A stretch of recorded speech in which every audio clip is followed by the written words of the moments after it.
Well, Aaron Emerson, welcome to the LaFaro Center for the Performing Arts. Thank you so much for taking some time to sit down and visit today. Yeah. Really appreciate you coming and sharing a little bit of memories and stuff, what's going on. So, you're the son of somebody who's pretty famous.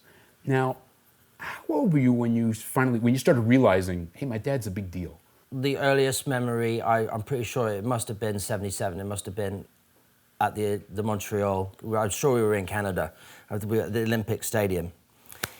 We'd done the show, we got out, and I don't know anything. I was born into all this sort of, he didn't play music, he didn't just start doing it, I was born into it. And we got into the car, and as we're driving out, everyone came and started banging on the windows, and I just went, Dad, man, you must really suck tonight. I thought everyone was attacking us. I thought he'd done a really bad job. And he would say, no, this is, my mum put me more to ease and said what was going on. How old were you at the time? Like 7, 8. That's pretty young. Yeah. So, yeah. Yeah, there was always music around, there was always playing music. He would also be gone for quite a while. So around the house, so talk about that a little bit. You said you had a piano that was close, and what were your memories about what your dad did with that? Yeah, well, when we were living in Chiddingly at Stonehill, our old house that we had a baby upright grand Steinway, which we still own, we still have, that we've had. I think it was in 72, 73 that he got it, and he used to have it outside my bedroom, and would be playing all his songs that we'd listened to. Most of them, The Dreamer, some things off Nighthawks. Those are the ones that I can remember off the top of my head. But I would be sleeping listening to him play, so that was lovely. He would come in to me every now and again. He would say to me, "Oh, don't worry, son. One day you'll be playing," and things like that. And now I've got the piano at our house, and I'm upstairs in bed, and I can hear Ethan playing the same songs.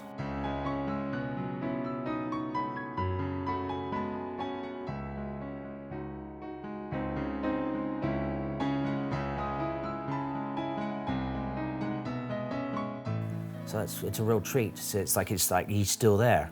So I'm very lucky in that respect.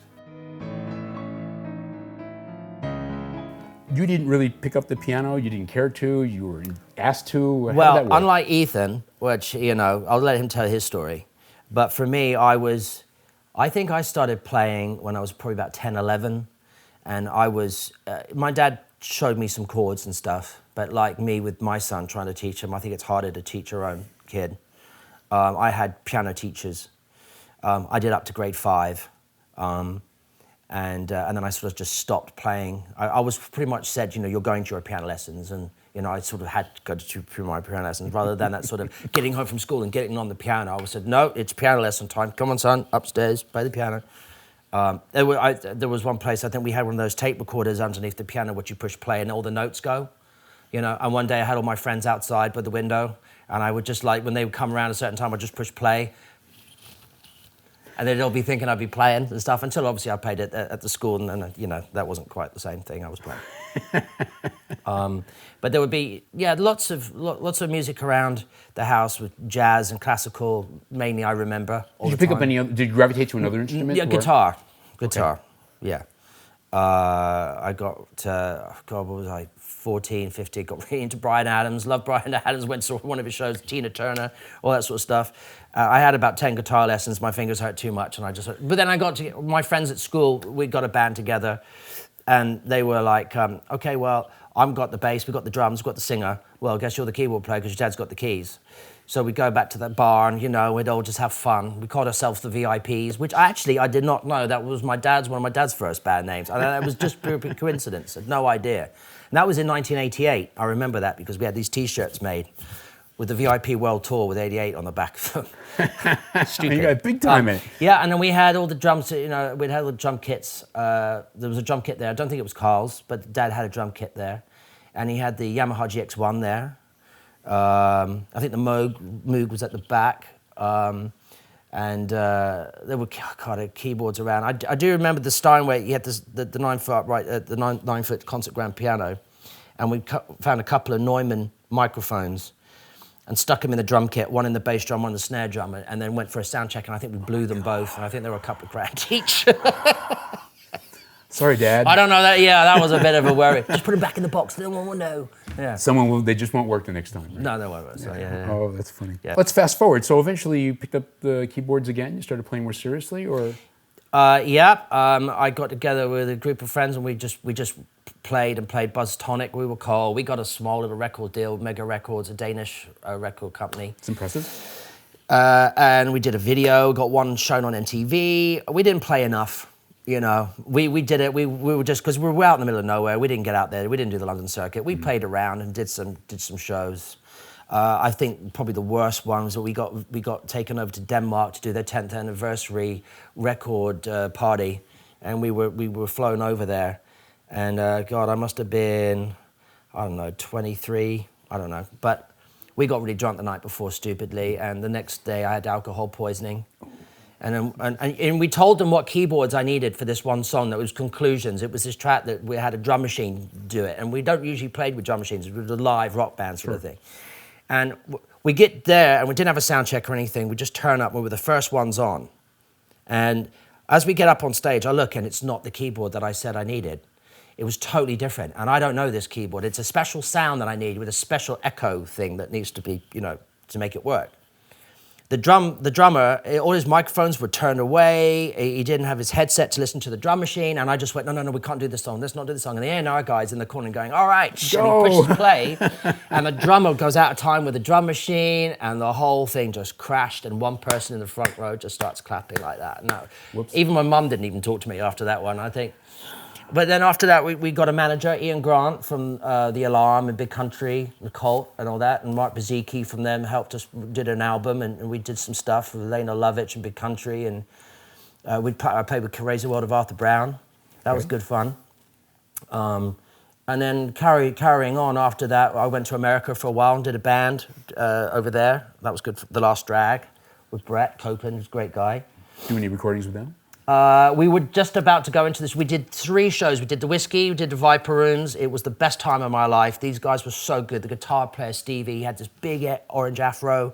Brett was a good-looking guy with a six-pack, jumping in the crowd. He was very Jim Morrison-like, you know, the whole bit. And we got into the studio. Someone got us in the studio, and then the 2 of the guys had an argument, fell out, and the whole band just dispersed after that. But at the moment, I'm doing lots of sort of like house and dance tracks, sort of production things, really. I'm working with some great guys, Steve Mack from These Machines. I did a track with him last summer, which is coming out again, called Martina. And then I'm working with Russell Small from the Freemasons and Dino Zares, Russell and DMP, done a couple of songs with them, which are doing really well, which Carl Cox and all those lot are playing. I just go down the session and have a bit of fun, just doing little bits and pieces. That's nice. And playing with anybody that's around, just having fun, really. Not taking it too seriously, but just enjoying music. That's the way it's supposed to be. Just enjoy music. Did you ever have the occasion, when did you start, or did you ever start wanting to play your dad's stuff? No. Really, why not? Too hard? I don't know why. I grew up around listening to that music. I thought I'm going to do my own thing. You know, I got really turned on by the Doors and lots of West Coast 70s bands. I just loved it. Loved all. Like I love a lot of music, all sorts of stuff. But no, it wasn't anything I sort of thought about. I mean, plus I listened to it and I just thought, my God, I can't play that. You know, you and a lot of people. I mean, yeah. I learned my grade up to my grade 5. You see, so I passed that. When we got together with the guys that I were playing with, we were all listening to The Cure, The Cult, you know, all sorts of crazy bands, you know, out there, you know, great under the mainstream bands, you know, and it was just not the music that we were listening to. And plus, I just didn't have the confidence, I think, ever to. So it just wasn't me, you know. Yeah. So I can understand that you just grow up, your tastes are different, you have different friends, you just experience, you're exposed to different also, things. when you get with your friends and what they listen to influences a lot of what you're doing when you're growing up and trying in socially in there. I'll be honest with you, if I'd have put on, you know, in 1988, 89, if I'd have stuck on, I'm not kidding, a Black Moon album, or maybe early, I mean, I'll be honest with you, a lot of early friends of mine, we put on the first couple of albums, they liked it. I mean, we all love, you know, From the Beginning, Take a Pebble, yeah. Lucky Man, Tarkus, Pictures, They were my favorite albums. Works 1, Works 2, Pirates I've even got into recently again. I love Pirates, okay. It's great, you know. There's actually one song from Love Beach I actually like, although the cover was terrible. Yes. In the Hot Seat wasn't a great album, I don't think either. But they were doing some bits, they were doing some great stuff. I really wanted him to go back to being organic again. I really wanted him to go back to the Hammond and the piano and just how he started it off. I always used to tell him that. You know, he got into these synth things. Okay, obviously the Yamaha GX1's a great keyboard. It's very big. I remember Carl telling me once, you know, tell your dad to ditch the GX1. It's too heavy. The Hammond. All right, look, he's well known for that sound. So do you know how he got into playing that and why he loved it so much? He had one when he was working as a banker in Worthing. You know, his first keyboard was an organ, and him and his dad used to put it in the back of the car, and he used to go off around, you know, the Marquee or wherever it was, playing with the T-Bones, Gary Farr and the T-Bones. You know, he saw Hendrix smashing up his guitar. He was playing with P.P. Arnold at the time, with Lee Jackson, you know, the Nice and all that. And I think there was a guitar player there, David Olest, I believe, but who was just, well, obviously didn't work out, so they went on a 3-piece, and he brought the keyboard at the front of the stage, which was great, you know, and really rocked it around. I don't think his keyboard tech was too happy about it. I think he had a guy that used to come over after every show and used to make a little bit of adjustments every now and again, but when he saw what he was doing to it, I think he quit. Didn't bother anymore. Then he met, you know, Bob Moog. Bob brought a prototype, or the Moog over to Palace Mansions in London, where we were living at the time, and he got into it and he started using that because they had to go further, you know. It's only so far you can go with the Hammond, smashing it up. I mean, there is, but I mean, I still love the sound of it. It's my favorite. But to do that, and of course, you know, when he did that one take at Lucky Man at the end, really sort of, you know, changed things around, I think.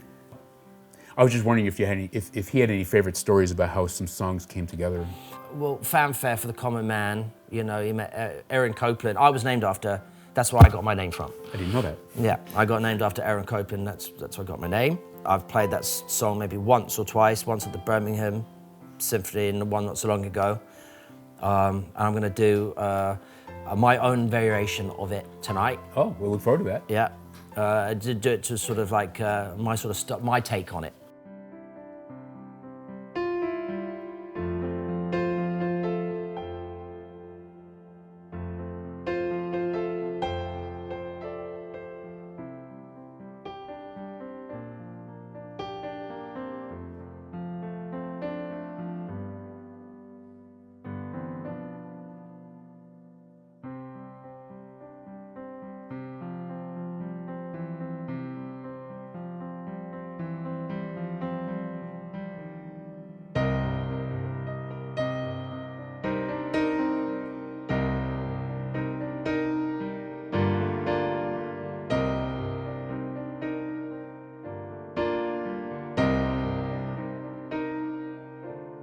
Talking about your dad's legacy, right? How'd you like them to remember your dad? Oh, well, he was just, you know, he was a composer, firstly. You know, he was a true artist, and he was very passionate about his music. And he was a very, you know, Ethan reminds me so much of him. You know, he's very gentle, you know, and a thinker into thought. But when he gets on the stage, he becomes a showman, you know. And I know it's early days for Ethan doing stuff, but when he gets up there, he just changes. There's a little, you know what I mean, when people get up on the stage, things just change. But he was a pioneer of what he did, you know, he took some music to another level. Whether or not you like that sort of style of music or not, he was a showman on stage. He really was, and the three of them were great together playing. And I'll miss that a lot, you know. The last time I saw them was at the High Voltage concert, and it was a great show. You know, he was super worried about it. Yeah. Yeah, now that you're older, your perspective is different. You'd appreciate it more, maybe, right? You could really take it in and really see it for what it really is. Yeah, it's too bad. I mean, we all feel that same way, right? Just that one more time you wanted to see it, right? Yeah, well, you know, I'll be honest, he was pretty much done. Really? Yeah, he wanted to retire. He wanted to go to Cornwall and be a fisherman. He literally just didn't want to do it anymore, you know, and you know, this whole, I don't want to get into it, I don't know all the facts too much, but I know he had this last Japanese tour coming up. He really didn't want to do it. He was telling me on the phone he didn't want to do it. but I think he was caught up in it and he had to sort of do it. He probably said yes at the beginning, but then realized, you know what, this is going to be too much for me. So I wish it didn't happen. I think things would have been different if it hadn't happened. Pressures would have been The pressure would have been off. I think I just wish he'd have just said no and not done it and just taken his feet off the brakes and just gone, you know what, I'm not doing this. Deal with it later, you know. Was there a money pressure situation there? I don't know. I was just thinking of motivation. You know, why? He had a lot of friends. There was a lot of love, but obviously, you know, his fingers, you know, were not happening. He had focal dystonia, which wasn't helping his muscles and things like that. You know, That must have been devastating. yeah, it's hard for someone because people expect such high level from he set the bar so high, and then you know, and he was going over to do some shows, and obviously he was very frustrated about his playing.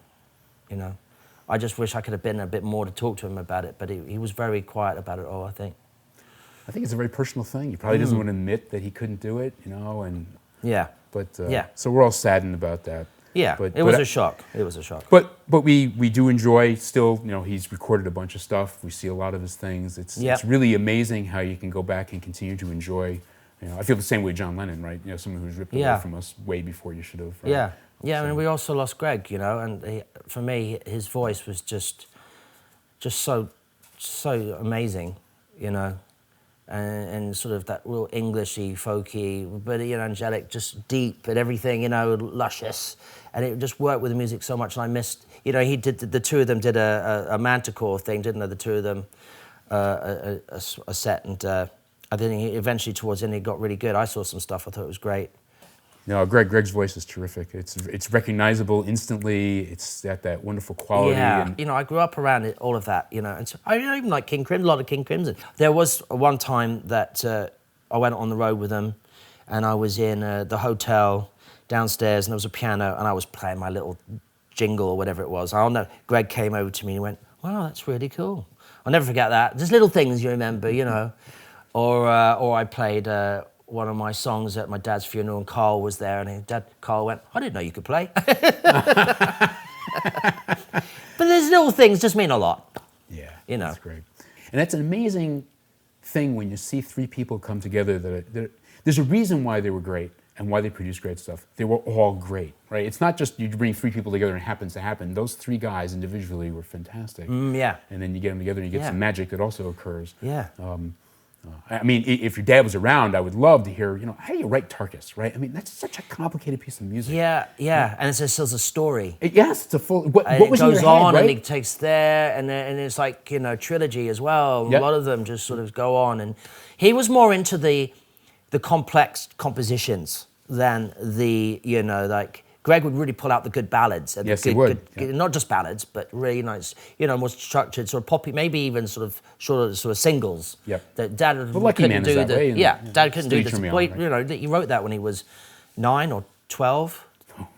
Greg, I think. It's 9 or 12 or something like that. He wrote it when he was a kid. Yeah, amazing. Well, good. I think we've crossed what I wanted to talk about. Great. I enjoyed it. Thank you fantastic. so much. Oh, no, thank you so much.